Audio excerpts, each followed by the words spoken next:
Hi everyone, my name is Durga Prasad. నేను ప్రస్తుతం west Bengal స్టేట్లోని కోల్కతాలో ఉన్నాను. ఇక్కడ ఫేమస్ ప్లేసెస్ని మీకు 1 by 1 ఎక్స్ప్లోర్ చేస్తాను. చూద్దాం పదండి. ఈరోజు కోల్కతా సిరీస్ పార్ట్ 11లో భాగంగా కోల్కతాలోని శ్రీ దక్షిణేశ్వర కాళీ మందిర్ను విజిట్ చేయటం జరిగింది. ఆ వివరాలన్నీ 1 by 1 చూద్దాం పదండి. చైతన్య స్వరూపణిగా సర్వ ప్రాణులందు ఈ జగన్మాత నిలుస్తుంది. తల్లిగా, లోకమాతగా, ప్రణయమూర్తిగా, దుష్ట శిక్ష రక్షణకు దక్షిణేశ్వర కాళీ స్వరూపంగా అత్యంత భీకరంగా గోచరిస్తుంది. హుగ్లీ నది ఒడ్డున కోల్కతా నగరం శ్రీ దక్షిణేశ్వర కాళీమాత ఆలయ శోభతో మహోన్నత పుణ్యస్థలిగా విరాజిల్లుతోంది. ఈ దక్షిణేశ్వర కాళీమాత ఆలయం కోల్కతా.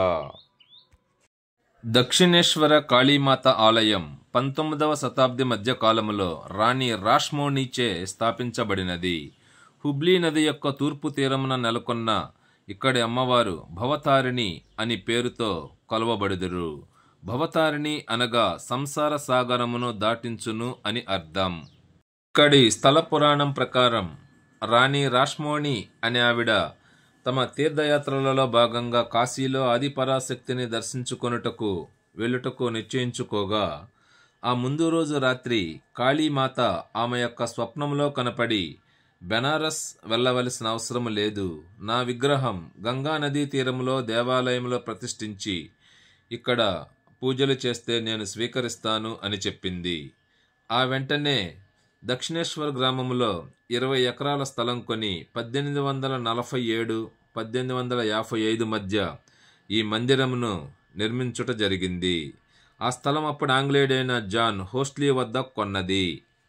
ఈ ఫోటోలో ఎడమ నుంచి వరుసగా చూస్తే మొదటగా ఉన్న వ్యక్తి రామకృష్ణ పరమహంస. వీరు దక్షిణేశ్వర్ ఆలయానికి ప్రధాన పూజారిగా ఉండేవారు. ఆ ప్రక్కనే ఉన్నటువంటి అతను స్వామి వివేకానంద. వీరు రామకృష్ణ పరమహంస యొక్క ప్రధాన శిష్యుడు. వారి ప్రక్కన ఉన్నటువంటి ఆవిడే రాణి రాష్మోణి. వారే ఈ దక్షిణేశ్వర ఆలయాన్ని నిర్మించారు. ఈ ఆలయానికి మొత్తం 9 గోపురాలు ఉంటాయి. నిత్యం భక్తులతో ఈ ఆలయం చాలా రద్దీగా కనిపిస్తూ ఉంటుంది. ఈ దక్షిణేశ్వర ఆలయ దర్శన టైమింగ్స్ ఉదయం 6 నుంచి 12 గంటల వరకు, తిరిగి 3:30 నుంచి 8:30 వరకు. Entry ticket free. ఇక్కడ అమ్మవారి రూపమును తాంత్రికముగా చూస్తే ఎంతో ప్రత్యేకత కలదు. అమ్మ పాదాల కింద ఉన్న శివుణ్ణి చూస్తే విశ్వబ్రహ్మ చైతన్యరహితంగా ఉన్నట్లు తెలుస్తుంది. కాళీమాత విశ్వశక్తి తత్వానికి ప్రతీకగా గోచరిస్తుంది. ఎర్రని నాలుక కోపంకు ప్రతీక అయితే తెల్లని దంతాలు సప్తగుణానికి ప్రతీకలు.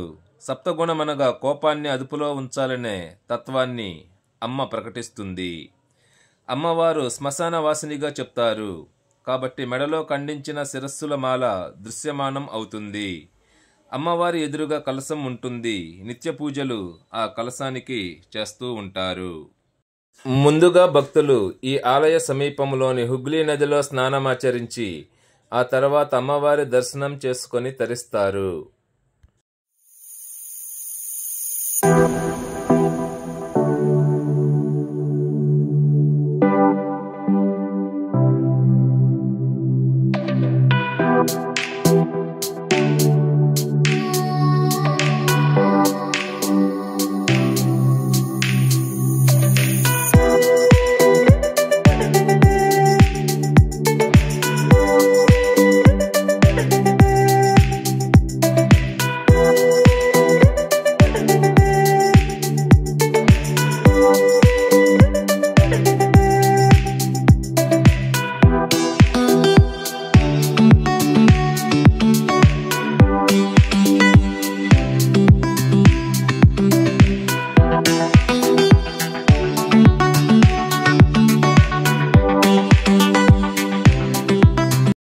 ఈ దేవాలయ ఆవరణ లోపల మొత్తం 12 శివాలయాలు ఉంటాయి. ఇవన్నీ వరుసగా ఒకే ఆకారంలో ఒకే సైజులో ఉండి చూపురలను ఇట్టే ఆకర్షిస్తూ ఉంటాయి అని చెప్పుటలో ఏమాత్రం అతిశయోక్తి లేదు.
హౌరా బస్టాండు నుండి దక్షిణేశ్వర ఆలయంకు గల దూరం సుమారు 11 కిలోమీటర్లు.